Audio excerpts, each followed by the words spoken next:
ഏവർക്കും media marketing വാർത്തയിലേക്ക് സ്വാഗതം. വാർത്തകളിലേക്ക്. കൊടും കാടുകളിലെ മലമടക്കുകളിൽ ഒന്നിൽ ആശ്വാസത്തിന്റെയും ആത്മപ്രചോദനത്തിന്റെയും ശക്തി കേന്ദ്രമായ ശബരിമല ആ സന്നിധാന യാത്ര ആരംഭിക്കുകയായി. മണ്ഡലോത്സവ ആരംഭമായ വൃശ്ചികം 1 മുതൽ.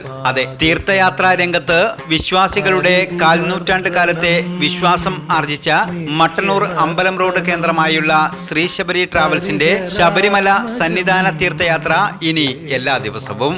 ഇനി മുതൽ ഇരിട്ടിയിൽ നിന്നും കണ്ണൂരിൽ നിന്നും ഒപ്പം വിവിധ ടൗണുകളിൽ നിന്നും യാത്രകൾ. AC, നോൺ AC, ലക്ഷറി എന്നീ ബസ്സുകളിൽ യാത്ര. വൃശ്ചികം 1 മുതൽ യാത്ര ആരംഭിക്കുന്നതിന്റെ ഭാഗമായി ഗൈഡുകളുടെ യോഗം ചേർന്നു. ശ്രീ ശബരി ട്രാവൽസ് MD ശബരി വത്സൻ അധ്യക്ഷത വഹിച്ചു. ദർശനത്തിന് പോകുന്ന അയ്യപ്പന്മാർക്ക് സൗകര്യമൊരുക്കുന്നതിന്റെ ഭാഗമായി ഇന്നിവിടെ കൂടിയ ഈ മീറ്റിംഗിൽ അയ്യപ്പന്മാർക്കുണ്ടാകുന്ന ബുദ്ധിമുട്ടുകളെ എങ്ങനെ ഒഴിവാക്കാൻ സാധിക്കും, അതിന് ഗൈഡുമാർ എന്തൊക്കെ ചെയ്യേണ്ടതാണ് എന്നതിനെ പറ്റിയുള്ള ഒരു ചർച്ചയും ക്ലാസ്സുമാണ് ഇന്നിവിടെ നടക്കുന്നത്. അയ്യപ്പന്മാർക്ക് സ്പോട്ട് ബുക്കിംഗ് ചെയ്യേണ്ട സൗകര്യമുണ്ട്.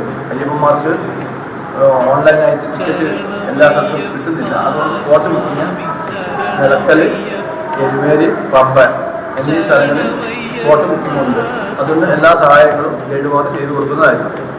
നിലവിലുള്ള ഓൺലൈൻ കഴിഞ്ഞ വർഷം കിട്ടുന്ന ഓൺലൈൻ ടിക്കറ്റ് ഫുള്ളായതുകൊണ്ട് അതിനെപ്പറ്റി ഒരു ചർച്ച ചെയ്യാനും ഈ വരാനിരിക്കുന്ന സീസണിൽ എങ്ങനെ അയ്യപ്പന്മാർക്ക് ഏതൊക്കെ രീതിയിൽ സുഖ സൗകര്യങ്ങൾ ഒരുക്കിക്കൊണ്ടുള്ള ദർശനം നടത്താൻ സാധിക്കും എന്നതിനെ പറ്റിയും ആലോചിക്കാൻ വേണ്ടിയാണ് ഇനി ഈ യോഗം വരെ കൂടിയിരിക്കുന്നത്. പന്തളം വഴിയും അതുപോലെ തൃശ്ശൂർ ഗുരുവായൂർ ഒഴിവാക്കി തൃശ്ശൂർ വടക്കുംനാഥ ക്ഷേത്രം ചോറ്റാനിക്കരയിൽ താമസമാക്കിക്കൊണ്ടും ഈ വർഷം പുതിയൊരു റൂട്ട് ഉണ്ടാക്കിയതാണ്.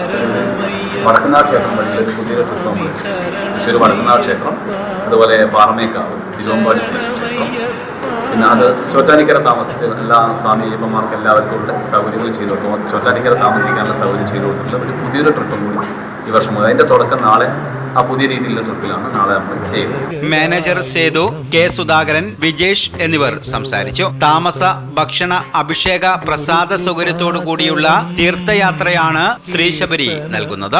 വൃശ്ചികം 1 മുതൽ മണ്ഡലോത്സവം കഴിയുന്നതുവരെയും തുടർന്ന് മകരവിളക്ക് ഉത്സവത്തിന്റെ ഭാഗമായും തീർത്ഥയാത്ര നടത്തുന്നു. ഈ വർഷത്തെ സീസൺ കഴിഞ്ഞ് സന്നിധാനം നട അടക്കുന്നതുവരെ. മണ്ഡലോത്സവത്തിന് പുറമെ എല്ലാ സംക്രമ ദിവസവും ശബരിമല വിശേഷാൽ ദിവസങ്ങളിലും പ്രത്യേക യാത്രകളും ശ്രീ ശബരി ഒരുക്കുന്നുണ്ട്.